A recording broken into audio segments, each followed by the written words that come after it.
Hello and अस्सलाम वालेकुम and welcome back to my channel. तो कैसे हैं आप सभी? होपफुली सब एकदम बहुत अच्छे से होंगे, हेल्दी एंड हैप्पी होंगे और अपने अपने घरों में सेफ होंगे। तो आज है वेडनेसडे और इस वक्त इवनिंग का टाइम है और आज मैं अपना व्लॉग इवनिंग से शुरू कर रही हूँ। तो इवनिंग अभी हुई नहीं, बस थोड़ी ही देर में होने वाली है और आजकल इवनिंग थोड़ी सी लेट ही होती है, इसलिए काफ़ी ज़्यादा टाइम मिल जाता है मॉर्निंग में कामों को करने का।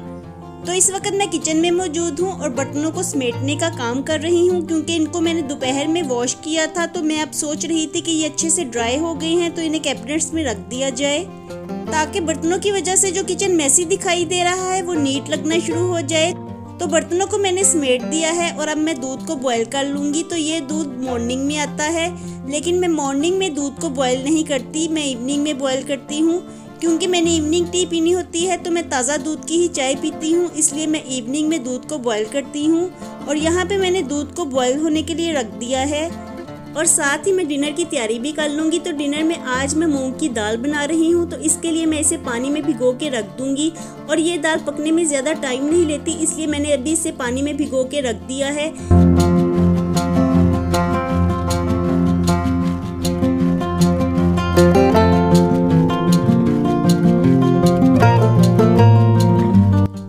मौसम बहुत ही खुशगवार हो गया था और बड़ी ही तेज हवा चलने लग गई थी। तो मैं टेरेस में प्लांट्स को देखने के लिए आ गई और यहाँ पे सनफ्लावर खिला हुआ है, जो देखने में बहुत ही अच्छा लग रहा था। और यहाँ पे मेरा हरी मिर्च का भी एक प्लांट लगा हुआ है। तो असल में मैंने इस प्लांट को नहीं लगाया, मैंने हरी मिर्च के सीड्स सोइल में थ्रो कर दिए थे, तो खुद ही एक प्लांट निकल आया और इस पे एक हरी मिर्च भी लगी हुई है, जो धूप में लगे रहने की वजह से ही सुर्ख हो गई है। और अब मैं देख रही थी कि हरी मिर्च के प्लांट पे काफी फ्लावरिंग भी हुई है।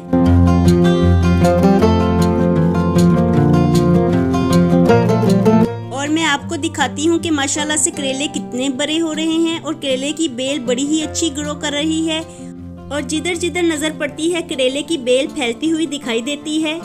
और जो भी प्लांट्स इसको नजर आ रहे हैं ये उसको पकड़ पकड़ के आगे की तरफ बढ़ती जा रही है और हर तरफ से करेले की बेल ही निकलती हुई दिखाई देती है।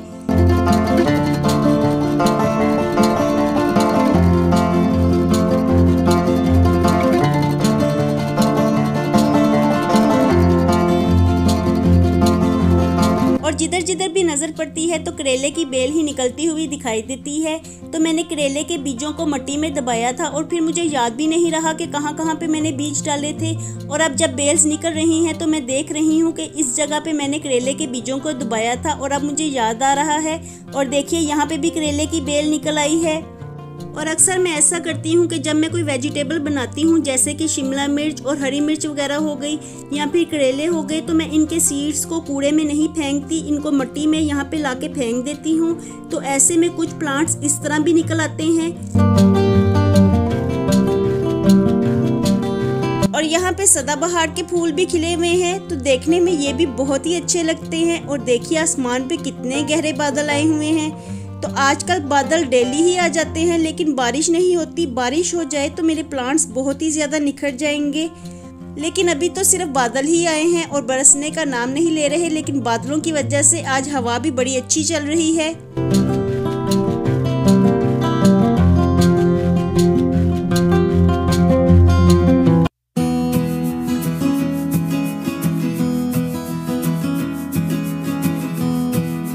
ऐसे हसीन मौसम में मैं प्लांट्स की प्रूनिंग कर दूंगी और जो एक्स्ट्रा लीव्स होंगे और ड्राई लीव्स होंगे तो मैं उनको कट कर दूंगी। तो मैं ऐसे ही प्लांट्स की केयर करती रहती हूँ और जब भी मुझे टाइम मिलता है तो मैं टेरेस पे आ जाती हूँ और कुछ टाइम प्लांट्स के साथ स्पेंड करती हूँ। तो ऐसे में मुझे बहुत ही अच्छा लगता है और प्लांट्स की ग्रीनरी देखने में भी बहुत ही अच्छी लगती है और माइंड भी रिफ्रेश हो जाता है।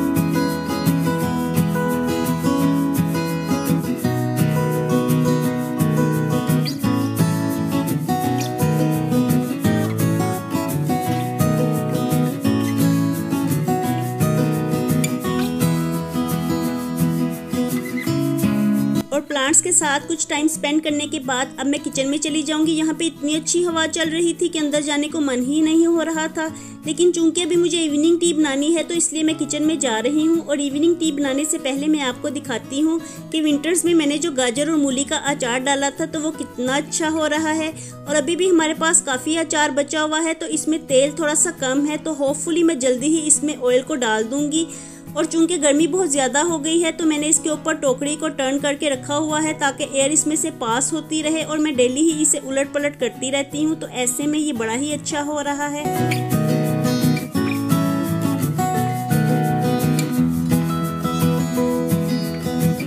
और अब मैं इवनिंग टी बना लूँगी, लेकिन इवनिंग टी बनाने से पहले मैं शामी फ्राई कर लूँगी और साथ ही मैं पॉपकॉर्न भी स्नैक्स के तौर पे बना लूँगी।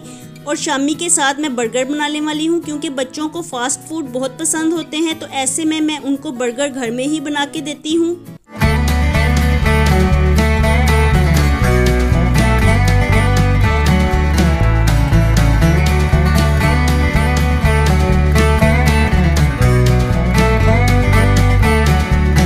कोविड सिचुएशन की वजह से और लॉकडाउन की वजह से बच्चे काफ़ी अरसे से घरों में ही कैद हैं, तो उन्हें ऐसी चीज़ें खाने में बहुत ही अच्छी लगती हैं।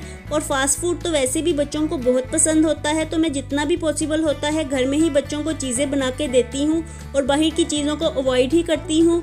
तो ऐसे में जो चीज़ घर में तैयार की जाए तो वही बेहतर होती है।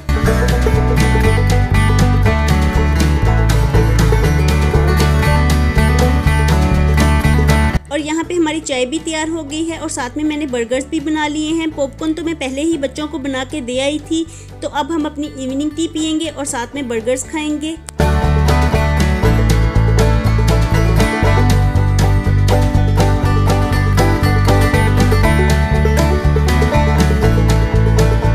चाय स्नैक्स हमारा हो गया और अब मैंने जो मूंग की दाल भिगो के रखी हुई थी तो मैं इसके छिलके उतार लूँगी और इसको वॉश कर लूँगी। तो मैं मूंग की दाल छिलकों वाली ही बनाती हूँ और इसे पकाने से पहले 1 से 2 घंटों के लिए पानी में भिगो के रख देती हूँ, और फिर जब इसको पकाना होता है तो मैं इसको वॉश कर लेती हूँ, तो आसानी से ही इसके छिलके उतर जाते हैं। और ये दाल पकने में ज़्यादा टाइम नहीं लेती, 10 से 15 मिनट में ये दाल हल्की आँच पर पक के तैयार हो जाती है। और यहाँ पे मैंने अब मूंग की दाल को बनाने की तैयारी शुरू कर दी है और इसके लिए मैंने लहसुन का तड़का तैयार किया है और साथ ही इसमें मैं लहसुन और अदरक का पेस्ट ऐड करूँगी और इसे भी 2 से 3 मिनट के लिए फ्राई कर लूँगी। और अब मैंने थोड़ा सा चिकन ऐड किया है, तो इसमें ऐसा चिकन को ऐड करने की ज़रूरत नहीं होती, ये दाल वैसे भी बहुत ही मज़े की होती है, लेकिन मैंने जायके के तौर पे चिकन को ऐड किया है।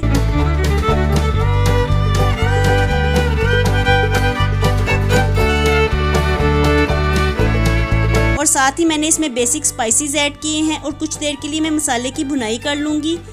और भुनाई कर लेने के बाद अब मैं इसमें दाल को ऐड करूँगी और मुनासिब पानी ऐड करके मैं इसे लो फ्लेम पे पकने के लिए रख दूँगी। तो 10 से 15 मिनट में ही हमारी दाल बन के तैयार हो जाएगी।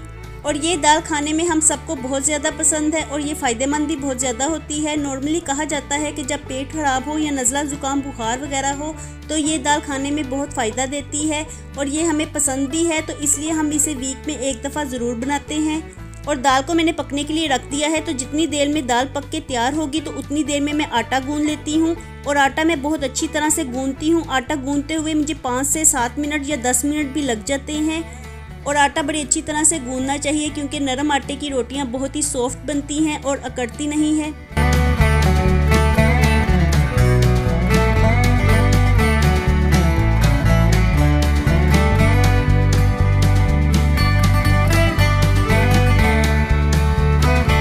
मीनवाइल दाल भी पक के तैयार हो गई है, तो अब मैं इसमें अच्छे से चम्मच लगा लूँगी और फिर इसमें गरम मसाला, कटा हुआ हरा धनिया और कटी हुई हरी मिर्चों को ऐड करूँगी। और ये हरा धनिया मेरे टेरेस का है और देखिए ये कितना हरा हरा है। और अपनी ग्रो की हुई वेजिटेबल्स जब यूज़ की जाती हैं तो उनकी खुशी ही अलग होती है। और हमारी मज़े मज़े की दाल बिल्कुल रेडी है, तो अब मैं जल्दी से रोटियां बना लूँगी क्योंकि डिनर का टाइम तो हो चुका है और दाल भी पक के तैयार हो गई है। तो अब हम जल्दी से अपना डिनर कर लेंगे।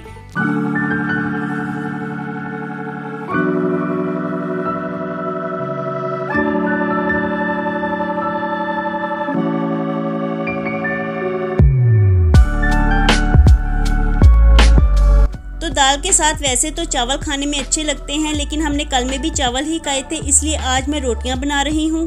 और ये दाल चाहे रोटियों के साथ खाएं या चावलों के साथ, ऑल टाइम फेवरेट ही है ये सबकी, तो इसलिए खाने में ये सबको बहुत ही अच्छी लगती है। और जल्दी जल्दी से मैंने सबके लिए रोटियां बना दी हैं।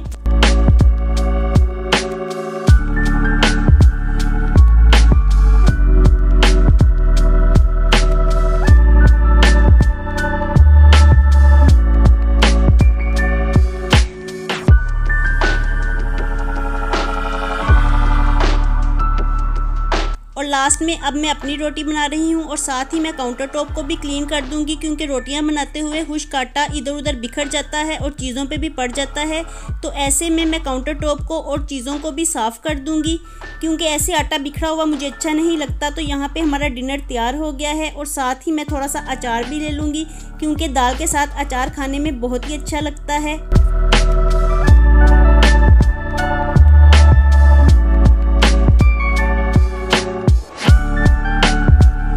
और अब डिनर हमारा हो गया है तो मैं किचन में आ गई हूँ, क्योंकि मुझे किचन को समेटना है और जो भी चीज़ें बिखरी हुई पड़ी हुई हैं तो उनको समेट के अपनी जगह पे रखना है। तो किचन को समेटते हुए सबसे पहले मैं बर्तनों को खाली करूँगी और दाल वाला बर्तन खाली करके दाल को छोटे बर्तन में डाल दूँगी और छोटे बर्तन में डालने के बाद अब मैं इसे फ्रिज में रख दूँगी। तो ऐसे जो भी चीज़ें बड़े बर्तनों में होती हैं तो उन्हें छोटे बर्तनों में ट्रांसफ़र करने के बाद ही फ्रिज में रखना चाहिए।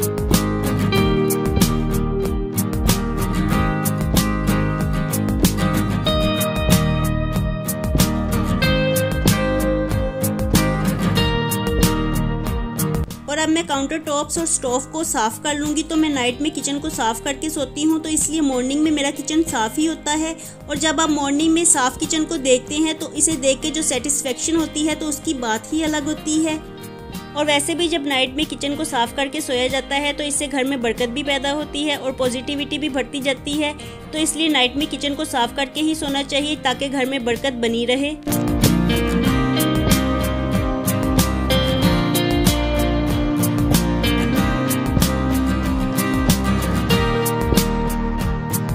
और स्पेशली बर्तनों के मामले में तो बिल्कुल आलस नहीं करना चाहिए और रात भर कभी भी गंदे बर्तनों को नहीं छोड़ना चाहिए, क्योंकि एक तो इस तरह से जरासीम फैलने का भी खतरा रहता है और दूसरा घर में से बरकत भी उड़ जाती है। तो मैं डेली ही बर्तनों को साफ़ करके सोती हूँ।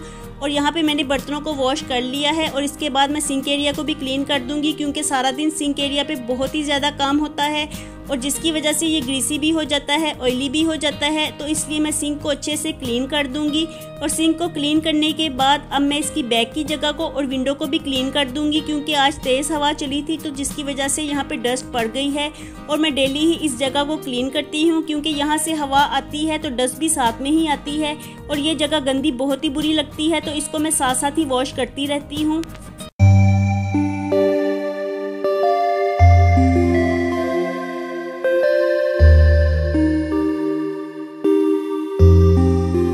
और सिंक एरिया क्लीन कर लेने के बाद अब मैं इसे माइक्रोफाइबर क्लॉथ से अच्छी तरह से खुश्क कर दूंगी, क्योंकि जो जगह खुश्क होती है वहाँ पे कीड़े मकोड़े और कॉकरोच नहीं आते और ना ही जरासीम फैलते हैं।